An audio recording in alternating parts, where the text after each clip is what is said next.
following podcast is a TJ DeSantis production. Comments, questions, and inquiries can be sent to DeSantisProd@gmail.com. It's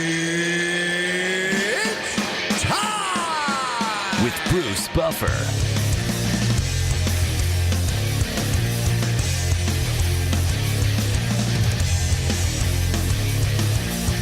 And now, it's time for the voice of mixed martial arts. We are live! It's Bruce Buffer. Bruce Buffer. From the shores of Malibu where the waves are pumping, to the Great Wall of China and back to the streets of Buffalo, New York, where the UFC is coming. We are live. This is It's Time Radio. This is the show where we talk about what you think about but may be afraid to voice. Do not worry, we will voice it for you. That's what we do in It's Time. We talk about everything, film, sports, current events, everything going on in the world possible. This is No Holds Barred Radio, folks. It's sex, drugs, rock and roll. Again, we are here to talk about the things that are happening in the week that was and the weeks to be. I'm here with my co-host, TJ DeSantis. TJ, how are you? I just turned on my microphone. I'm all right. It's just one of those days. It's almost fitting that I didn't turn on my microphone there for a moment. It's just one of those days where I felt like I didn't turn my microphone on when I got up today. Well, it's turned on now, and as we both know, after a good period of time on It's Time Radio, I have a very cathartic experience. I always feel great after the show. I feel like and I've never seen a psychiatrist in my life, but I feel like I just did. So let's get all our rants. I do have a raves couch in here. I mean, you know. When the couch is needed, the couch will be taken care of. I want to thank GasDigitalNetwork.com for hosting our show. As a matter of fact, all video of It's Time Radio, which we're doing weekly now when we can based on our travel schedules, the videos are available at GasDigitalNetwork.com. Small subscription fee to view all the videos. There are other great shows there. Michael Bisping's new podcast is on Gas Digital. There's a lot of great podcasts there to enjoy, along with, of course, yours truly, It's Time Radio. Hey, heads up, too, as long as you're willing to let us into your office, we can actually do this video when you're at home, too. So, yeah, really, I think going forward, all of our stuff should be on video over at Gas Digital. So that's fine with me. Let's get it hooked up. Let's get it working. I'm excited. You know, it's one thing to listen and take us along for the ride, but now with like modern technology and smart TVs, and I can literally look at my phone and then I press a button and then it's on my big gigantic TV in my living room. Like, it's great if you can digest audio and video, and it's really on demand. This is an on demand, a la carte sort of world. And if you're a member over at Gas, watch us. Well, it all sounds great, except now I realize I can't do shows freshly out of the shower anymore. So, okay, we're good. Well, we're good. Now it's okay. You're tan enough. I'll save the torso shots for the cover of Fitness Magazine if I ever get one. I'm just kidding. There you go. Actually, I'm not, but we'll see. Listen, now people can see that smirk on your face when you say things like that. It's for good. Sure. Recordings. Been busy as heck doing the recordings. I'm in a dress shirt right now. I just got done doing a wedding recording out in front of the green screen because our studio is right next door where I do the green screen recordings. I either do iPhone recordings or green screen when you ask for videos. Just did a really cool wedding for a couple in Ireland, TJ. I get a lot of requests for weddings from Ireland and the UK. It really makes me happy. So keep sending them in, folks. And if you want a green screen with any kind of theme behind it, a fight scene, a crowd scene, a beach scene, like I just did for the wedding, all those can be designed. Of course, just write us at brucebuffer.com. And Kristen, yours truly, will be the one to answer and deal with you, our beloved, wonderful, incredibly beautiful Kristen. TJ, my brother was in New York City the weekend before last announcing the Triple G fight, or last weekend, excuse me. And when he was there, Conor McGregor on the Friday night before the Triple G fight came in during the young boxer Conlon out of Ireland that came in, and Conor was with him. And when they were in the ring together, my brother said hi to him, and Conor, of course, said hi, and Michael said it was great to meet him. And then he said, one of the first things out of his mouth is, I hope that you and Bruce are in the ring announcing me the night I fight Floyd Mayweather. So right. I really believe the fight's going to happen. We've talked about this all the time. Current status, just a matter of when, sign the paper, make it happen. I believe it's going to happen. No, they're going to box. Box. They're not going to fight. Box. They're going to box. Box. If yes. they were to fight, they'd be able to use all aspects of fighting. Right, such as the mixed martial arts. Am I correct? Right. Yes, that would be a fight. Otherwise, I'm pretty sure that it's an agreement to stand in front of one another and box with gigantic gloves on and only punch. Marcus of Queensbury rules. All respect to boxing. Sure. I love boxing. I grew up on boxing. Apples and oranges. Right. MMA boxing. Yeah, I mean, don't get it twisted. I'm not saying that Floyd Mayweather No, I know what you're doing. isn't a quote-unquote fighter or anything like that. But, again, we're not going to find out who the better fighter is that night. We're going to find out who the better boxer is. And I hate to say it, I already know who the better boxer is. Yeah, I do too. But you know what? I've said it before. I'll say it again. I'm not a betting man on fights, but on this fight, only if I'm not announcing it, if that's the way it works out, I will probably put down something. And I suggest anybody that bets out there, how can you not put down an 11-1 odds on McGregor? Stranger things have happened, no? He's just got to connect to his head. Yeah. McGregor knocks people's heads off. No. If he connects No, hey. Floyd's head, Floyd's not going to knock out McGregor. I'll tell you that. That's not going to happen. I don't see Floyd knocking out. You're now. crazy. You think he would end this fight in a knockout? You really do? Yes. Why does Floyd Mayweather not knock people out? Because he's not aggressive, right? No, he's not a power puncher. No, okay. He's a puncher. He's a punching in bunches puncher. You have to realize that combat sports largely is a game of tactics. Are you willing to agree to that? Oh, of course I'll agree. Okay. So in a boxing match that is 12 rounds, scored the same way essentially that MMA is in a 10-point must system. Obviously, the criteria is different. You need to win majority of the rounds, or at least 10-8, etc. But we're talking about knocking out. But stop. Go ahead. I'm gonna get there. I'm waiting. It's a long roundabout way, but you'll understand. I've got to set it up. Okay. You need to win the game. Okay. Mm-hmm. There are a lot of times in the octagon that people say, "Okay, yeah, quote unquote, this guy won the fight," but that's because he played the game. He won 2 rounds. But if that was on the playground, so and so won the fight because look at this round is more dominant. Blah blah blah blah blah. Which is why we see this emphasis on 10-8s lately in mixed martial arts. Okay. Now, with all of that in mind, Floyd does what he needs to do against boxers to win the game. Okay, he wins the game. He takes decisions. He does enough. Now, a lot of people were very upset about how Tyron Woodley fought Stephen Wonderboy Thompson. Why don't you just do that in the first round? Why don't you just, nearly stop him in the first round? It's a game of tactics. You do what you need to do, which is the path of least resistance. I agree. Now, Floyd goes through the path of least resistance with his fighters, with his boxers. And by doing that, he wins the game, thus winning the fight, thus making more money, ensuring his future as Money Mayweather. In a fight, quote unquote, or boxing match with Conor McGregor, he is going to be able to do largely whatever he wants to. So he could turn up the volume. He could turn up the pressure. He may not be as conservative. He may not just look to win the game. Now, you say all Conor needs to do is hit him one time and we'll see what happens. Not necessarily one time, just if he gets in there. But connect, right? Yeah. Connect to the face. Now, with that said, has Conor ever had one-hit quit power in the UFC with his hands? Yes. Who? Jose Aldo.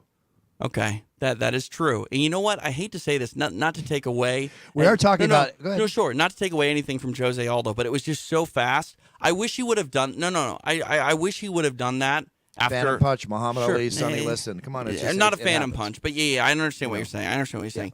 But here's the thing. Okay, so Conor has showed the ability to knock somebody out Yes. with one punch, one time in his career. How about knocking? Hang on, let me finish. Go ahead. How big are those gloves? 4 ounces. No. They're not? UFC gloves are Oh, not 4 UFC ounces? gloves. Right. Yeah. Let's add a bunch of I padding. know it's a boxing glove. Let's add a bunch of padding and Yeah. see what happens. Does he have that same power? Well, no. He doesn't. All right, so and also, it's a lot harder to land that punch, too. I got it. So let's just step back. Let me talk now. So I'm with you. Sorry. No, it's okay. It's all right. It's all right. It's your dissertation. I understand what you're saying. So this is again. There's no argument here. It's just that I simply am saying I don't see. Now, granted, Floyd Mayweather did knock down the most popular Irish boxer to come out of Ireland in our generation recently, which is Ricky Hatton. And he did knock Ricky Hatton, if I'm not mistaken, in the 3rd round or so of that fight. So the accumulation of punches and then the combination he hit Ricky with, an extremely tough individual boxer. He knocked him down, he knocked him out. So Floyd is completely capable of knockouts, as we know. I'm just saying my prediction, and again we'll see it when the proof is in the pudding, is that I think Conor has a chance to win the fight. He does. I think on paper it's all Mayweather. Logistically, like you've talked about, I think that Conor knocks people's heads off with the power that he has. I think he's a longer, stronger, more powerful fighter who is going to come in at the same weight as Floyd on this given night or on the weigh-ins. Will they? Do you know what the difference will be? Like, I have no idea about anything until we have an idea about something. Well, let me ask you this: when it comes to boxing, obviously in MMA, you have some wrestlers that cut weight, and they'll cut 6, 7, 8, 9 pounds, and then so they weigh in at 45, and then they're closer to 55, if not 60, when they fight. For boxers, do they get that big, or are they only cutting 3 or 4 pounds? Oh, I've seen boxers gain the same amounts of weights we see MMA fighters gain. Okay, so it is similar. It's a weight cut. It's extremely similar. Got it. You go back to the Arturo Gotti and the Ward fights. Look at Gotti on the next night after he had weighed in, which is around the similar weight that they will weigh in at. So, yeah, of course, it's a weight cut. So, anyway, all I'm saying before we go on to our next story here is that can't wait to see it happen. Hope I get the chance to announce. It would be incredible to announce it with my brother if that worked out. But, again, there's so many powers that be and cooks in the kitchen. Let's just hope for a night that we can all be entertained, whether I'm there or not personally. But, again, I would definitely, if I wasn't announcing the fight and I wanted to have a little fun, a little shite and giggles, then I'm putting some money on the odds app, with McGregor. I'm not going to bet on Mayweather to win $25 no, exactly. to my $200 bet. I mean, here's my thing about that, too. You make your bread and your cheddar with the Ultimate Fighting Championship. I don't do it directly, but that's where my bread is buttered, essentially. Anybody involved in MMA, thank you for the bread that the UFC butters. Exactly. Now, with all of that said, I don't think that I'm breaking news by saying I'm an MMA guy, but I would love it if Conor McGregor knocked out Floyd. And if Conor McGregor were able to be the winner on that night and to do it in devastating fashion, let's be honest, this guy does everything he's going to say. He just has since he showed up. He walks the walk and talks the talk. He's only and what's the most amazing thing about Conor is when he did sort of get embarrassing against Nate Diaz, he came out just as strong. He didn't really take a step back at all. And again, like, no offense to Ronda Rousey, but you look at the fall from graces for both of those fighters, Conor's still on top of the world. And Ronda, I mean, I hope she's doing okay. I have no idea. I think from what things I've seen recently in the social media aspect, I hope that's the case. I'm sure Ronda's, sure. She's a tough individual on so many levels, amazing Agreed. Competitor. They're different strokes for different folks. People handle things in different ways. Conor is a golden fleece of an it factor of marketing, publicity, and practitioner of what he does. It's I can't say enough. Maybe I'm not crazy about all the bling bling talk that he does. You know how I get. That's our modern society, though. That's modern society. I get personally turned off by it, but I feel that I know Conor to a point, like him enough, and respect him enough in the friendship meetings that we've had over the years that I understand Conor. So he is a scientific practitioner of marketing. He says intelligent things. He backs up what he says. He goes over the limit and rides high, to push the envelope as much as he can. Sure, I'm not crazy about the bling bling, but you know what? I also remember the fact that this man was on food stamps maybe 4 years ago. Right. His transition is so amazing that I'm okay with it. But also, too, it's like, where does Conor McGregor, the human being, end, and the performer and the marketer sort of kick in? Now, I'm a believer that there's always sort of truth in the middle. That when Conor's out there, showing his Rolls Royce off and saying, the things that he says, while it's probably himself, it probably honestly is himself, it's a trumped up, hammed up version. And he definitely, raises it up, but that's okay. I mean, that's the same thing. It's like you and I have conversations on here. And not that we're not disingenuous to who we are as human beings, but our off-air conversations are going to be a bit more candid. They're going to be a bit more. That's what we do on It's Time Radio, baby. Right. So, I mean, so getting back to my main point, if you're an MMA guy, if I buy the pay-per-view, this will be why I buy it, because I'm going to put a little coin, little cheddar on Conor, because I mean, I don't bet on fights. I feel that I can't. Same reason I don't. It's not that we can't, but we can't. We choose not to, because there is. I mean, we'll talk about it, but we don't do it. It's, right. it's well, a principle. There's a lot of money that you and I could be making, and we choose not to for moral standards, for principles. Do you know what I mean? Listen, I absolutely agree with you. I mean, minimum 75% plus success rate if I bet on fights. Minimum. Sure, no doubt about it. I mean, and that's not just because we're great combat we know minds. the sport. Well, also too, we know some things. We know who's had a bad weight cut. We know who got injured 6 weeks out, but decided, you know what, I'm going to go in there. I still think I can win the fight. So there are times where I see a line where it's a favorite of like minus 500, and even if they end up cashing and they win at that big favorite, I know that their MCL is torn or they have an issue here. That's inside info, right? And I'm not comfortable going to the betting window with that. But man, I would be lying if I didn't say sometimes I'm privy to information that it's just like, dude, if I was a lesser moral person, I'd go out there and that betting line would shift dramatically after the bet was placed. Yeah, I mean, because you put some good cash on it. But personally, it's just a morality factor. And, again, I'm an equal opportunity announcer. I would feel like I'm doing an injustice to the great warriors that entered the UFC octagon if I even thought for 1 second that I had money on one of those fighters. Right. So I just have to do what I have to do. And that's noble of you too, Bruce, because honestly, you don't announce anybody differently whether or not you think they're going to win or lose. No. Your outcome or your work has nothing to do with the outcome of the fight or how it's perceived, in my opinion. Simple. Every time I do interviews, I get asked by fans. The common question gets hit. Well, who do you pick? However they want to voice it. Well, May the best man or woman win. Cut, dry, right. Simple. On to the next thing. Just last thing, real quick. Another reason why that is that way is because you gain access to these people. They gain access to you. Mm-hmm. What happens with coworkers? We form relationships. We form friendships. There's a bond. And it's not that you favor one fighter over the other. It's nothing like that. It's just we become friends with the people that we're around the most. Yeah. And that is where it becomes very difficult. So when you want to go ahead, when someone says, "Hey, Bruce, who do you think's going to win this fight?" Well, odds are both of those fighters intimately. It's very difficult to say, "Oh, I think fighter A is going to beat fighter B." May the best exactly. man or woman win. I'll Sure. tell you one example in particular. I was so torn when the odds came out at like 20-1, Holly against Ronda. Yeah. When that first came out. Yeah. I'll be honest with you. I was going to put 5,000 down on Holly because I just thought, these are amazing odds. She's a championship striker who's defended herself numerous times over 16 years. Ronda is an amazing competitor, but she's not the level of striking. And in this case, if she stays out, I analyzed the whole thing and I thought, sure, I'm going to put $5,000 and not tell anybody. I really was, TJ. I understand that. I didn't. I understand that. And do I regret it? No. Right. No, I don't. I don't. I understand. I don't. Out of my morality feelings for my great warriors. Here's the thing. The hype machine dictates lines a lot and dictates the betting public an awful lot. Now, with that said, full honesty, I thought Ronda was going to win that fight. I truly believed Ronda was going to win that fight, largely because Holly hadn't really showed all of her skills in her first two fights with Marion Renault and Raquel Pennington, and I thought Rocky beat her.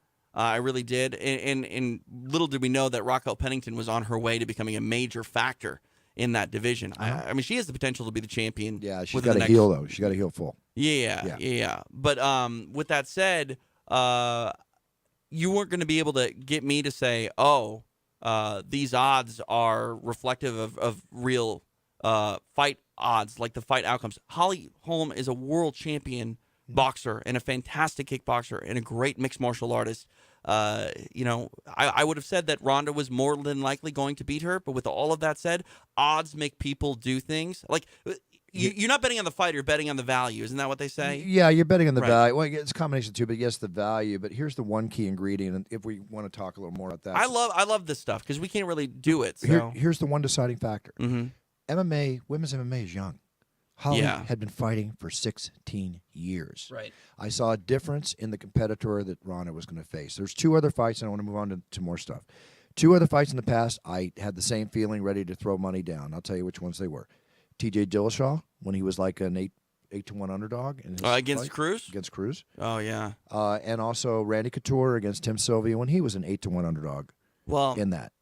You just can't bet against Randy Couture on anything. If he was playing. I don't know. Whatever. You just don't basketball. bet. Yeah, no, seriously. If he was going up against. You don't bet against Tom Brady. You don't bet against. If he was going to have a quarterback contest against Tom Brady, I'd probably throw a live bet on Randy because Randy is like Conor McGregor. He goes out and while Randy doesn't say he's going to do it, he just does it. And Conor says he's going to do it, and he go, "You're crazy. You can't do that." Oh wait, he just sunk a shot from half court. One talks, the other doesn't, but they both definitely walk the walk. They deliver. Speaking of Tom Brady, I'm happy to say they did find his jersey. Yeah, we talked about this last week, I thought. Yes, but last week we didn't have. Oh, we didn't have the information that he had. No, we didn't. No, last week when we talked about it, but we didn't air the show last week. Oh man, that hurts my heart. I forgot all about that. Yeah. No, we can tell the people what happened. I mean, tell them what happened? Full disclosure here. How about I do it? Well, when we make mistakes in life, we need to own up to them. Okay. I would love to say that we didn't have a show last week because I made a mistake. We had a but good I show. didn't make a mistake. Now, with that said, you have to own it, and I wish I could say that it was in my wrongdoing that resulted in not a show, but it was a software issue, and you and I have been doing this show now for in May 9 years. 9 years. 9 years in May. It's only happened twice. Twice. But let me tell the audience. Here's the thing, guys. It's not like we had a big guest on or anything. We had a huge guest on. We had a huge timely guest in the champion Michael Bisping. The UK Warrior, Michael Bisping, was on the show. We had an incredible interview with Michael Bisping. Incredible. We got him to talk about so many different things. That he doesn't talk about. He doesn't talk in about. In a way that he doesn't. Which we do on this radio. We do it with Jean-Claude Van Damme. We do it with so many different people. That's what we do here. And it just was incredible. And the show ended. And with respect to what TJ said, we only had the 19-minute intro. We did not get the whole entire interview of Michael. Went in the trash. Can I tell you? I gotta let Michael punch me a few times. No, why? No. Because it'll make me feel better. No. Well, I mean, maybe it will. Because I can't. It won't. I can't tell you how terrible I felt knowing that this thing was gone. It was like going out to tell a loved one that their family member had passed away. Well, obviously. Oh my God. Obviously, you had to block it out because you forgot. I know. Seriously. I know. Seriously. So getting back to this, folks. Those of you that heard that. And again, sorry about that miss, but we're gonna have Michael in studio on video, hopefully soon. Please, Michael. Please, please, Michael. It's Michael. If you're watching or listening, this is the only way that Buffer will truly forgive me in his heart of hearts. He's telling me he's forgiven me, but actually, I know. I do this for me, Michael. Here's the benefit. Please. Here's the benefit to Michael. Michael, you come in. We'll be on video. I want you to hit me one shot to the gut, on video in front of everybody, and that will be my my penance. For what happened here in studio, and that's it. You get to do it, Michael. Enough said. You're a madman. Of course, I have no problem with that. I want to get. You're gonna let the middleweight champion of the world sock you in the gut? Yeah. Your ab implants are gonna explode. It'll be proof that I don't have ab implants for everybody. Yes, I'll be happy to. I could take a pretty good shot. Well, I'm not signing up for that. He can't leg kick me or anything. I didn't say leg kick. I said punch. All right, so now Tom Brady's jersey's been found. Hey! Yes, yay! His jersey valued at $500,000 has been found of all places in Mexico, and the investigation was done by the Texas Rangers, and I think the FBI was involved. It was a major thing. They got his jersey back. Here's the issue: this guy that supposedly stole the jersey and handled this situation has sold other. According to this, is going to come out in court potentially that. This is a warning to innocent buyers, but if you bought stolen merchandise off this guy and it comes out in trial, you could be prosecuted. Yeah, you have this is going to come out later. Yeah.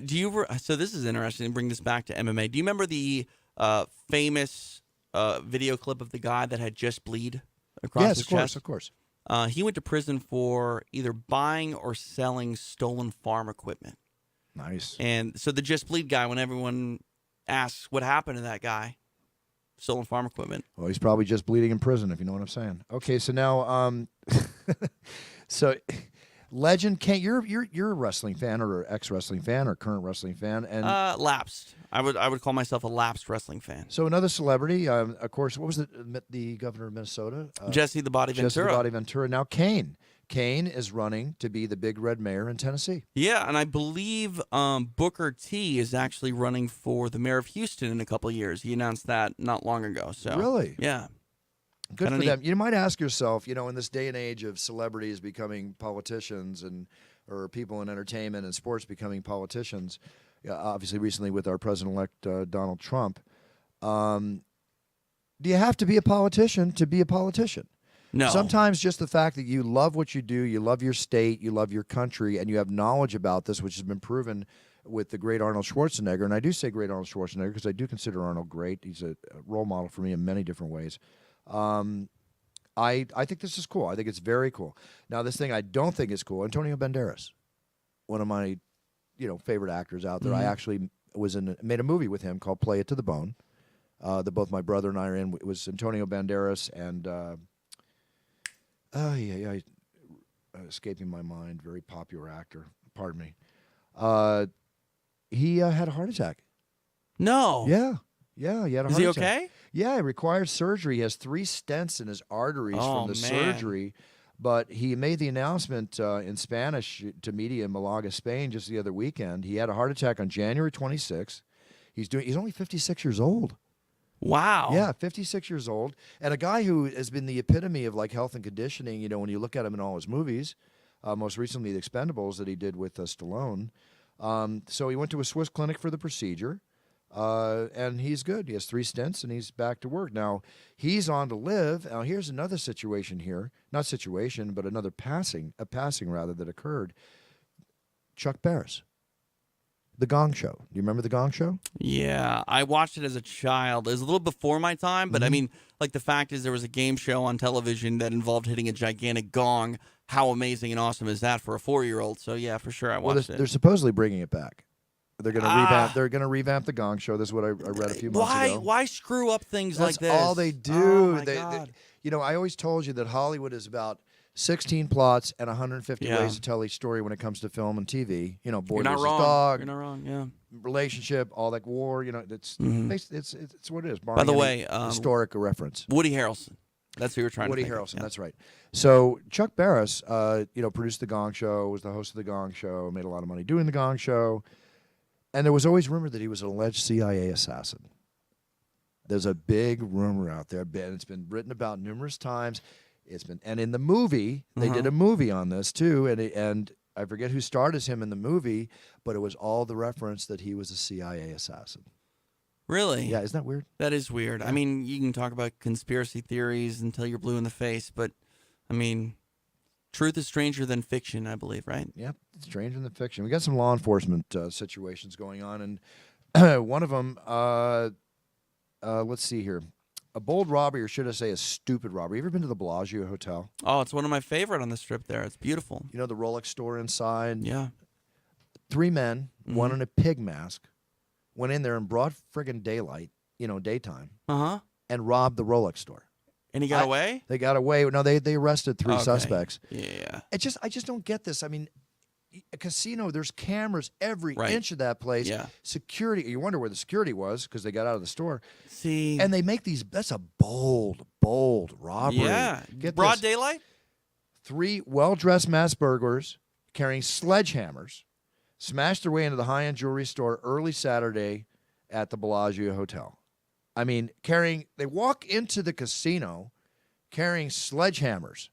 Hello. Yeah. Security. They're not here to play slot machines. Right. Okay, what are you doing? I would have stopped them right there. Did they have the pig masks on at that One point guy as well? had that I can't answer. Because, I mean, here's the thing. If you said well-dressed, right? Well-dressed. Yeah, okay, so you're walking into the Bellagio with a sledgehammer and a tuxedo or something comparable. You're not the construction crew. How is someone not just taking you out at that point? Walking in a suit. My goodness. I mean, okay, all conspiracy theory alert here, ladies and gentlemen. You asked where security was?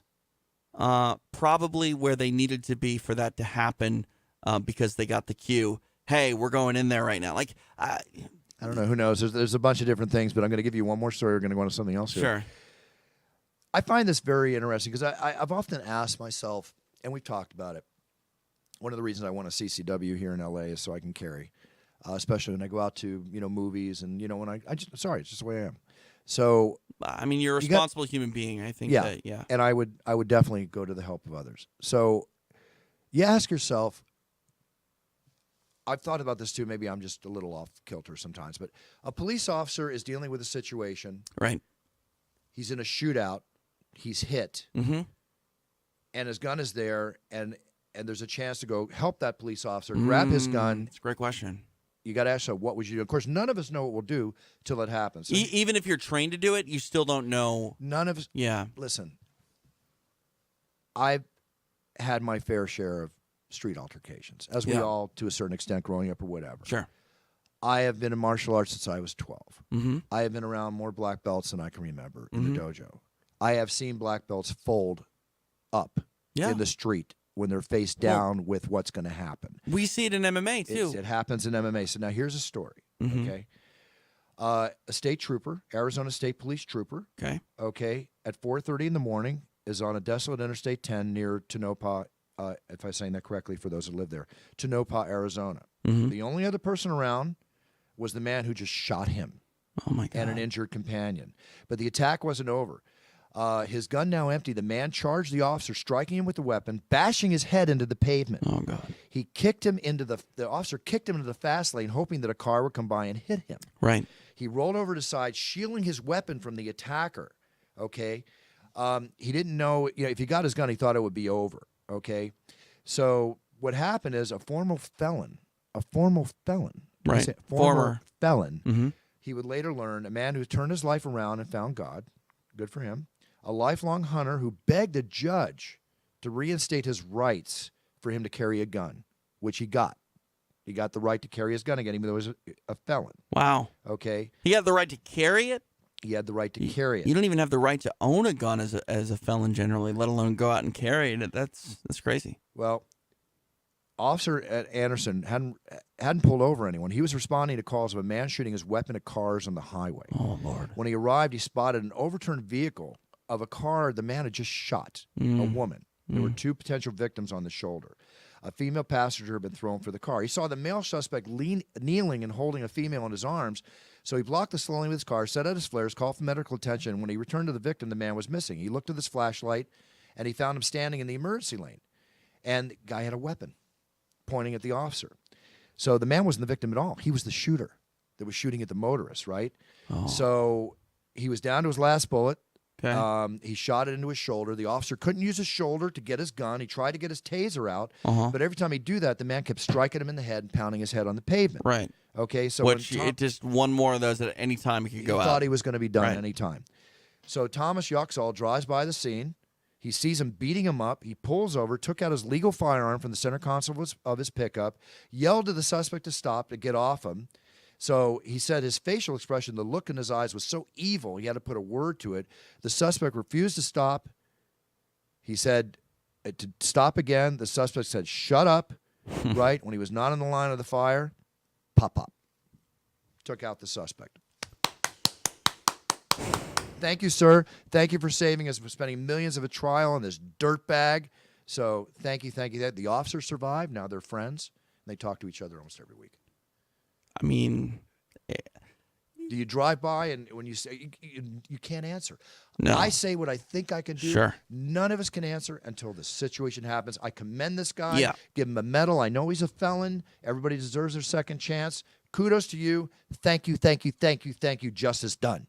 Talk about being in that moment. I don't know about you, but there are times in my life where I've been braver than I thought I would be in those moments. And I've also been a bit more cowardly in those moments at times as well. And I think we all have a percentage. There's a ratio of how we will act in certain situations. But every once in a while, for whatever reason, whether it's intuition, whether it's circumstance, sometimes you just act a certain way.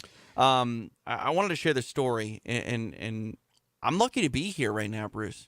This happened last week, right? Yeah, I don't know if I told you this. Maybe No, you I saw it on your Twitter. Saw it on Twitter. Yeah. I was in Kansas City for Invicta Fighting Championships, and was walking up the block, 3 blocks away from the hotel, when a car probably about 1,000 feet in front of us lost control. But they were far away, so I figured that they would be able to at least get it back, under control, staying in their lane. And it was like slow motion time, slowed down crazily. Just one of the weirdest feelings I've ever had in my life. And I remember having the thought process going, okay, he's like 1,000 feet away from me. He'll be fine. Now he's 800 feet away from me. He's still losing it. I think he should be fine. Now he's 500 feet away from me. He's not going to be fine. Just then, my two friends start to run. And I go, oh, my God. They're running. I should be running.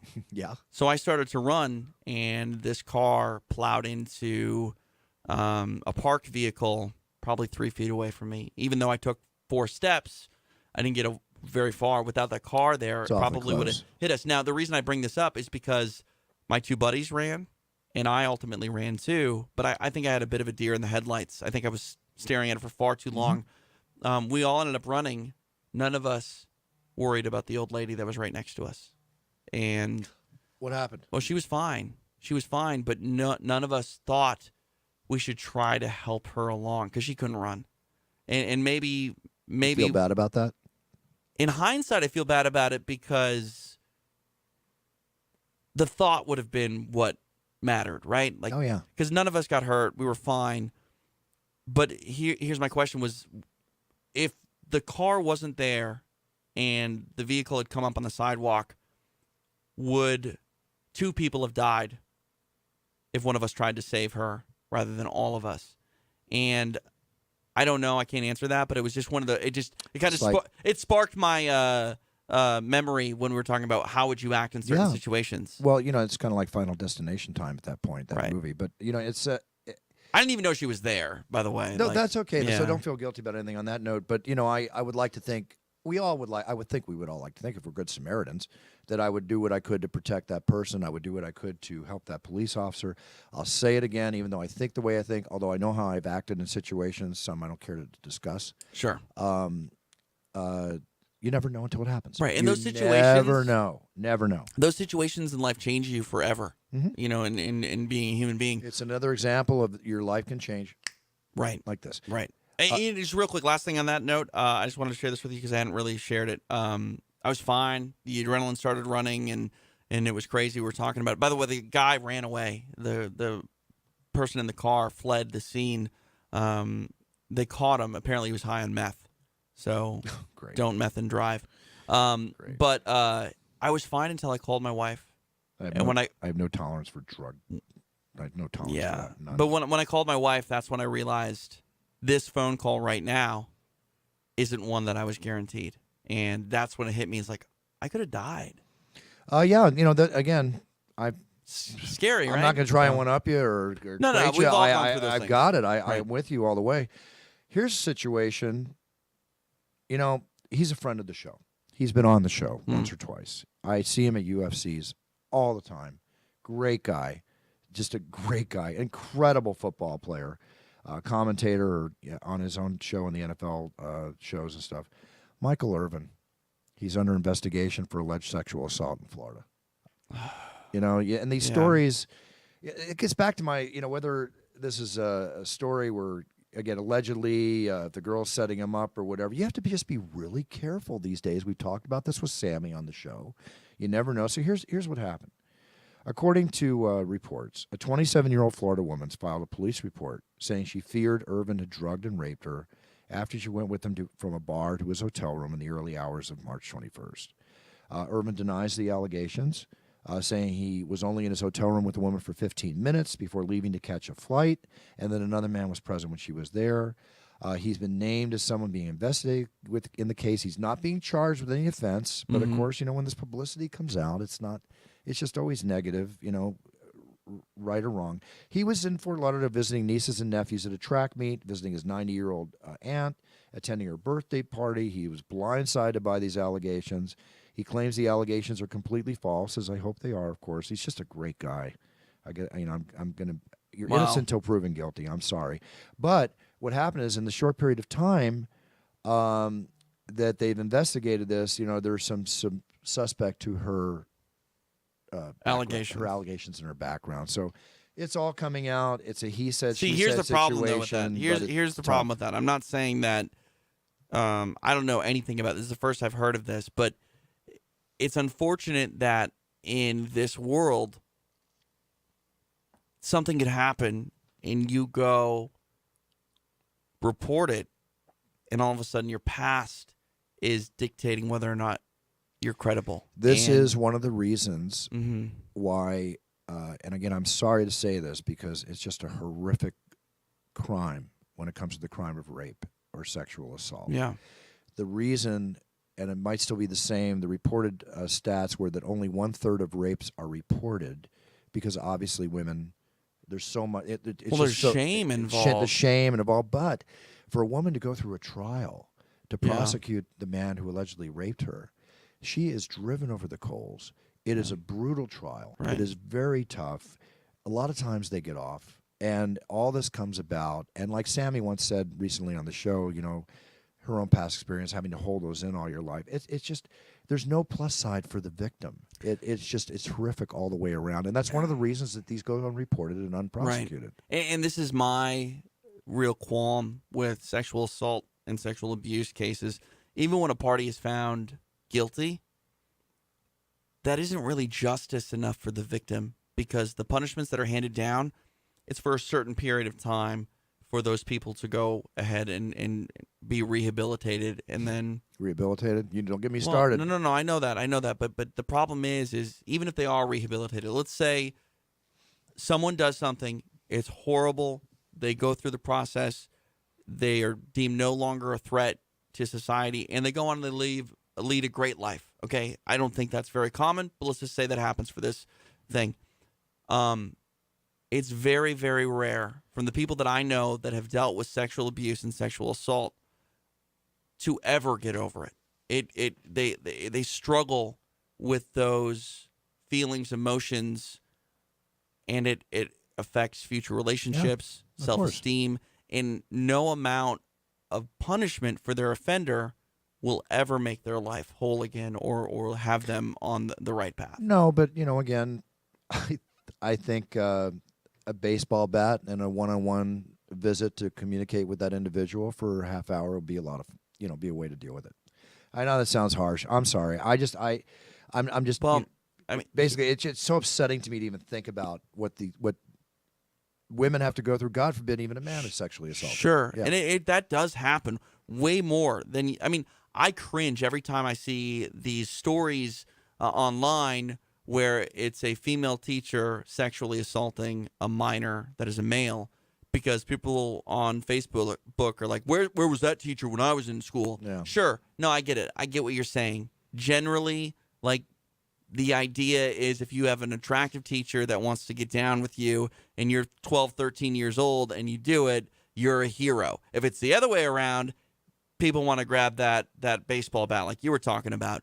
But here's that's not the instance where I was thinking that it would work. But this is what I'm talking about.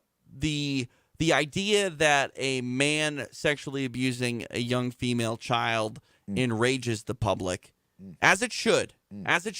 But here's the thing. When a woman does it to a young man, people are like, that kid's lucky SOB. And it's like, I get what you're saying, but you don't realize what that does to a child. A child should not be engaged in sexual activity with an adult for a reason, and it's not gender specific. Laws are written for a reason, folks. Right. Well, it messes with the child's psyche. Yes, of course it does. I agree. We actually, for those of you that are listening and you go into our archive shows, when we have the shows with Sammy Phillips, we touched on the subject many times because it is a subject of concern and always has been for many years and many years to come. A pedophile is a pedophile. It doesn't matter if you're... I don't believe they can be cured. I don't believe they can be cured. I'll say that. I've said it before. I'm sorry that something in here is wrong, okay? And I don't want a chance that I'm not going to chance my child being babysitted by a man who was cured, okay? Yeah, no, and I do believe that there are laws preventing that. At least they're supposed to be. Bottom line is, it's a very, very slippery slope on how you're going to handle things and try to rehabilitate people. There's a lot of laws, TJ. I'm sorry stepping on you. There's sensitive a little bit here on this subject, but there's a lot of laws. There's restraining orders you can get. You know what? That's a piece of paper. Somebody has a bad night, they still come out. I have a restraining order against somebody. I haven't talked about it. I'm not going to give you the details about it. I know. It says I have to be 15 feet away from you at all times. 15 feet? Try 200 yards. No. The one you got on me, I think it's like 15 feet. Yeah, move back a couple feet. Sorry. I'm going to have you arrested in a second. Sorry. No, it's just, it's... Everybody out for themselves, protect yourself, folks. It's all about self-preservation to a certain extent and being helpful and to others that are in a problem if need be, like we're trying to discuss. Okay, we're getting on a bit of the downer subjects here, but it's life, and that's what we talk about on It's Time Radio. Let me go into a couple other things here. And again, this might be the same. Football greats. We talked about this last week on the show. I got to bring it out because I want to send my condolences to their family and loved ones. I've had the pleasure of meeting one individual named Gale Sayers, but Gale Sayers, the great football player, and Dwight Clark, the great San Francisco 49er, caught that legendary pass to win the Super Bowl. They have now been diagnosed and are battling brain disease. It's tough. I mean, that's I don't want to say it's the price you pay no, I know, but it's tough. For doing contact sports because, I mean, the technology has changed so much, even from the 90s, the early 2000s when it comes to equipment. But it's very difficult because, again, it all of those gentlemen involved would probably answer differently. But it's like if you went back and said, oh, would you still do this if you knew the risks involved?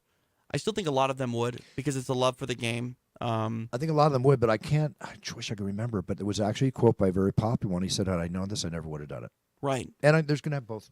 Well, I think you're seeing that now. I believe that youth football participation is at an all-time low. It's still pretty high in high school, but Pop Warner football is at an all-time low. And if Oliver, my son, came to me and said, Dad, I want to play football, I wouldn't necessarily stop him. But I would probably ask him to be the kicker, honestly. I would be worried. And even if he did want to play football, I would try to hold off until he was in middle school. Yeah. I understand, like, trying to play football for the first time while in high school, you're so far behind everybody else because there's skill and technique involved, and you need to get into those repetitions at a young age. But it's very worrisome when you put a 9, 10, 11-year-old kid out there, and they're running into each other as hard as they can. You know what's cute is Rupert, my boy who's 9.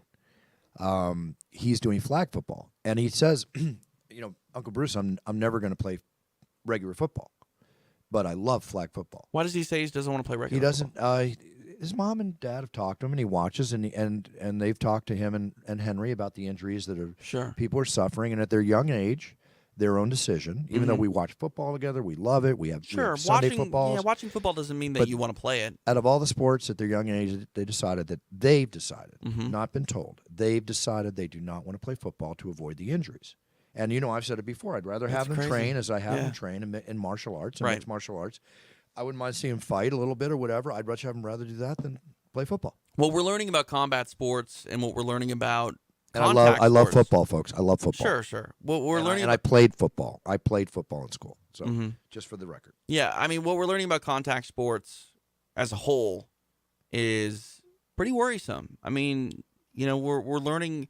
I mean, the young fighter Jordan Parsons, who passed away in a hit and run, they looked at his brain and he already had signs of CTE. Oh, really? I didn't read that. Yeah, and he's very young, but again, that goes to who knows if he got. I don't know if he played football as a kid. You can't say that's all on mixed martial arts.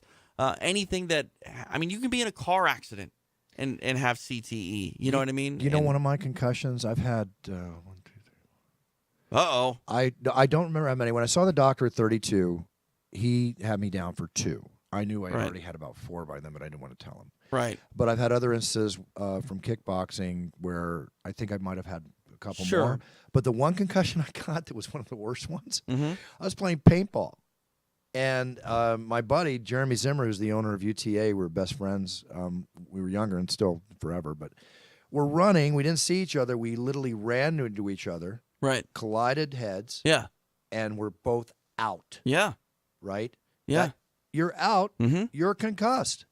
I've been concussed snowboarding. Yeah. Oh, Ian McCall talks about a snowboarding incident where he went off the jump, was in the air, and the next thing he knows, he's waking up in the hospital. Yeah. And, that's a bad, if you lose all, because, he wasn't out for that long. He wasn't. People that get knocked out, if you're out. But no. But my point is the reason I say the time is because you've lost time. If you were waking up in the hospital, you were awake before then. Your brain just didn't store any of those memories. Right. And that's really scary. Well, I don't know what's in store for me.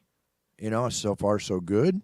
Sure. But I've had numerous concussions, so we'll see what. And the brains are not created equal. I know plenty of people that never played sports and still they have dementia and Alzheimer's when they're older. You know what I mean? There's genetics involved.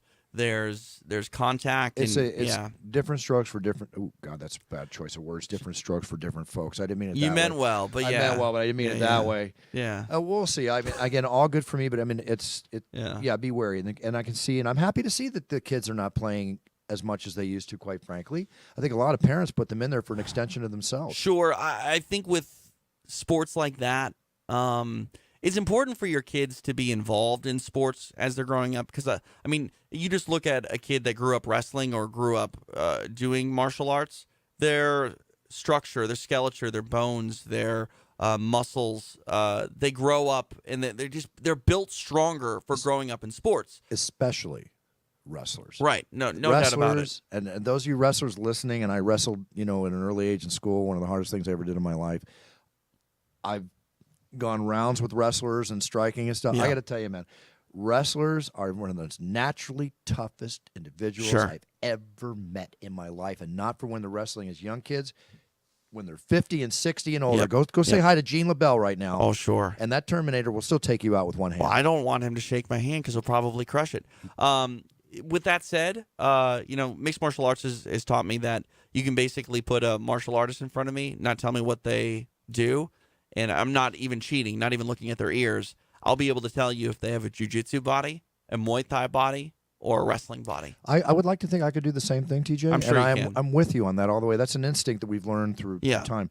We got to go here soon, but I want to give you another story. Here's another stupid robbery, TJ. Hey, and last thing real quick before you get off this topic. When it comes to you getting your kids involved in athletics and having them have the benefits of growing up in a sport, I strongly suggest that everyone look at gymnastics. Gymnasts are the best athletes in the world. They're amazing physical specimens if they dedicate themselves. Naturally, incredibly strong and structured bodies known to man. Yep. Without question. Yep. They're the ninjas of sports. Ninjas.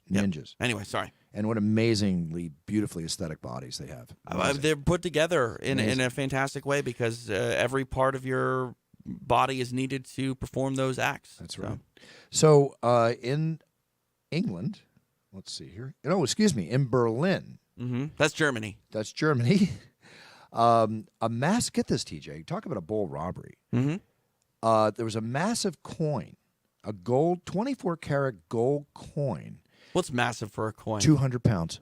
That's not a coin. A 200-pound That's a coin. plate. Yep. So what happened is the thieves broke into this museum. They used a ladder to enter the second story of the Berlin Museum. They smashed the bulletproof glass box that contained the coin, and it was so big they used a wheelbarrow to run away with it. It's valued at $1 million, and they got away. And that's think about crazy. that though. Think about that. You would need a wheelbarrow. Like you can pick up 200 pounds. I'm sure you can. I can pick up 200 pounds. Yeah. But it's moving something, and it's also moving it that is dead weight. Just picture a 200-pound bar, round barbell. That's basically what it looked like. All right, it's just, I mean, you pick me up. I'm 200 pounds. I can work with you. Something that's dead like that? No way. No way in the world. Now, remember I told you that I think drones are really cool, but I think there's going to be an issue with them in the future. They've been an issue for a couple of years now. All right. U.S. drone registrations have skyrocketed. How many drones do you think are registered now? Oh, I have no idea. 770,000 of them are registered. Yeah, and then there's just as many, if not more, that aren't registered. Exactly, my point. When are we? And we've heard of a couple of them, but there's going to be accidents. There are going to be some pretty serious stuff created by this, in my opinion. Yeah, it's weird. Like driving around L.A., I see them all the time in the sky, and I have no idea what is for government and traffic purposes, what is a hobby, what is other purposes. I know that Amazon has been flirting with the idea of delivering packages via drone. I heard about that, yeah. Yeah. I mean, I don't know. The problem is like you go buy something. This is what needs to be done. You're not going to be able to go buy a car without registering it essentially right then and there. You got to fill out the paperwork. Yeah, right, of course. That's what has to be done with drones. And I don't care if you're buying it at Toys R Us or an aviation store. If you're buying something that needs to be licensed and registered, it needs to be done on the spot. Agreed. It's just the way it is. Because if you tell people, oh, you can do this on your own time, they're not going to do it. Because we're a society of procrastinators. Even if they believe that they're going to do it, they just don't. Well, I I know when I've procrastinated, I don't call myself a procrastinator, but I certainly have procrastinated on things in my life. There's Life's no question. hard, right? Life gets in the way. No, it's just you get too busy. Everybody's story and scenarios, as we mentioned earlier, is different. Donald Trump, Who is now President Trump, when he was Donald Trump. He won? Had the Trump University. We've heard about this thing. Now, suddenly, coming forward, thousands of former enrollees at the Trump University, which is a university teaching real estate tactics, if I'm not mistaken, are one step closer to getting back at least some of their money. 3,700 of them have filed claims as part of last year's $25 million settlement that President Trump agreed to before the election happened to get that thing put aside. So I'm glad to see they're going to get back some of their money. I really just don't like for-profit universities at all, and there are a lot of them out there. I mean, I'm all for affordable education. I mean, I can argue that state universities are for-profit institutions because what it costs to go to a university is insane. But It's insane. When it's 1-800 call me now and get enrolled and blah blah blah blah blah. I mean, that piece of paper, what does that actually mean? You know what I mean? I don't know, but what is it now for per child? It's $250,000 is the average to raise a child right now, or higher probably. I know that some universities are $50,000 a year, so right there, it's $200,000 for a BS. So My boy Henry's so cute. He came to me the other week, BA? and he you know what I was mean? BA, Bachelor of Science, bachelor's. What's the other one? BA, Bachelor of Arts. All right, okay. But For Henry, your bachelor's degree, that's what I'm trying to say. Henry came to me. He said, "Uncle Bruce, I've got enough money in my college fund now for 2 semesters at Loyola University." He really wants. Yeah, I love it. He is so destined to go to college. He's a. How old is he? He's just turned 12. He's got 6 more years before he needs to worry about that. It's in his head. He wants to be a really good student. I mean, Can you give me his number? I need to borrow some money. Yeah, I know. No, he's stocking it up. Trust me. Well, didn't you tell me that like he got some money, messing around at the poker table, and he's like, I'm gonna put this in my bank. I'm not gonna go spend it. No. He took. He made $375 that night. Because of the curse jar and because of sharing in some of my That's hands what it was. that he was curse there. jar. Yeah. The curse jar was like 200 of that money. Yeah, I need to get on that. So because he got $20 every time somebody cursed the table. It's a poker game. Of course, somebody's gonna curse. Yeah. So he said, I said, put that in your college fund. I said, but put a little away for yourself. To have a little fun money. 25% went to whatever he wanted to. 75% went into the Smart college kid. fund. Smart kid. He's better than kid. most of the people. He's a beautiful kid. He's a great kid. Rupert is so funny. He's smarter than at least half the people in this room right now. I got to tell you, last week, because I've had a couple weeks off from UFC, it's not my other businesses, but I've been in home. We had a sleepover last week. We watched Born Ultimatum. We watched that. We watched Damon. One other film, which was one of the kids' animated films. Lego. And then, of course, they slept over. We had dinner, the whole bit. I got up early, 6:30 in the morning, made him breakfast, took him to school. 2 things I want to say.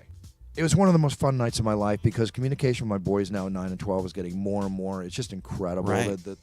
The Virginic world they're looking at through their eyes. Yeah. The other thing I want to say is, with all respect to all parents out there, yourself included, that was one night with Uncle Bruce. I was a little wiped out that next day. I was a little wiped out. I know it's 10 and 20-fold for actual parents. I get quality time with my boys. I helped raise these 2 boys since birth. And, because her mother, Kristen, we know my beloved Kristen, should have married her, didn't. Now she's my sister, and it's great because we'll never get divorced. But I loved every experience of it. But, my gosh, TJ, I can tell where the fatigue sets in as parents. It takes a village. That's the old saying. And, I don't remember the last day I had off, like truly had a day off. Probably, my buddy got married in Mexico in December. That's the last time I didn't have a stress-filled day. No, I see it. Kristen, she hasn't slept more than 6 hours a night. She told me the other night, or yesterday, she goes, well, last night, of course, I have to cuddle Rupert before he goes to sleep. Then Henry comes in to be with me before he goes to sleep. Then he goes back to his bed. Or I go to his bed to say goodnight, Henry. And then I go back to my bed, and then an hour later, Rupert's coming in saying he's got to sleep with my husband. Right. And here's the thing that I just want to point out. Kristen doesn't really have to do any of that, but she chooses to. That's Kristen. But she chooses to, and she's a better mom for it. She'll have better children for it. And tonight's my night with Kristen. Not date night with, your wife. And thank you for that. But tonight's my night with Kristen. We're going out to dinner, and my mom, who's been fighting some stuff, is real healthy right now today. Great. And That's awesome. we've had a 2-month endeavor to get this done. We're all getting together to watch a movie called Bad Moms tonight. Oh, I'm excited for that. I want to see that. I saw it. Oh, you already saw it? Kristen wanted me to wait till we could watch it together. I couldn't on an airplane. It was the only one I hadn't seen. Yeah. Laughed my arse off. And I will tell you that at the end of the film, there's a great message. I highly recommend this film to every married parent and every mom who's not married. It's awesome. So it's going to be my mom, Kristen, me, and we're going to break open a bottle of wine and we're going to laugh our arses. Have some fun. It's going to be good. Have some fun. Enjoy it. Last thing to note, collectible. One last thing before we sign off. The 1980 Topps basketball box of wax packs, which has the Magic Johnson and Bird rookie in it. I bought for $1,500. I sold it 3 or 4 years ago. No, excuse me. I bought it for $450. I sold it 2 or 3 years ago for $1,500. It sold 3 months ago for a little over $4,000. And TJ, again, we talked about this last week, but it just sold on March 20th for $6,400. It just went up another $2,000. Wow. People, when I tell you about your wax packs and sports collectibles, graded hopefully by PSA pre-1970, the value, and they go up 10, 20, 30, 40, 50% or more a year. You can sell them like gold bricks on eBay like this. All I got to say is, write me. I love this subject. I'm going to have my brother Brian on, the ultimate expert in all this. That's a good show. We got to do that on video. I'll have him bring in a bunch of stuff, and we'll have a collector show. Are you game for that? Yes. Okay, there we go. All right, everybody. TJ, thanks very much. Have a great week. We'll be back next week with another show on It's Time Radio. We're going to be on video next week. Going to bring in an exciting guest. Thank you for tuning in. Everybody treat everybody around you with respect. Treat people the way you want to be treated. Write down your goals. Think about what they are. Get as much knowledge about them. Set out to fulfill them, because life is worth winning. It's about winning. It's time to win. That's what we talk about on It's Time Radio. And again, I'll say it for the last time. Be the best you can be. Be a role model to your sphere of influence. Choose your path in life and do it the best you can be and be a winner. Thank you, everybody, for tuning in. Buffer out. Big cheers. The preceding podcast was a TJ DeSantis production. Comments, questions, and inquiries can be directed to DeSantisProd@gmail.com.